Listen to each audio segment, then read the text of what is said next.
తమ డిమాండ్ల సాధన కోసం తెలంగాణ ఆర్టీసీ కార్మికులు చేపట్టిన సమ్మె రెండో రోజు ఉధృతంగా కొనసాగుతుంది. తెలంగాణలోని దాదాపు అన్ని డిపోల నుంచి బస్సులు బయటకు రాకుండా కార్మికులు అడ్డుకుంటున్నారు. ఈ క్రమంలో డిపోల వద్ద ధర్నా చేస్తున్న కార్మికులను పోలీసులు ఎక్కడికక్కడ అదుపులోకి తీసుకుంటున్నారు.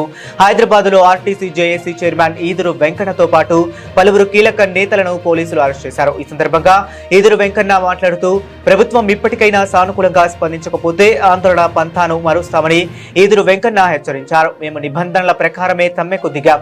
ప్రభుత్వం అర్ధరాత్రి పిలిచిన చర్చలకు సిద్ధమే, కానీ ప్రభుత్వం అలసత్వం వీడాలి అని ఆయన స్పష్టం చేశారు.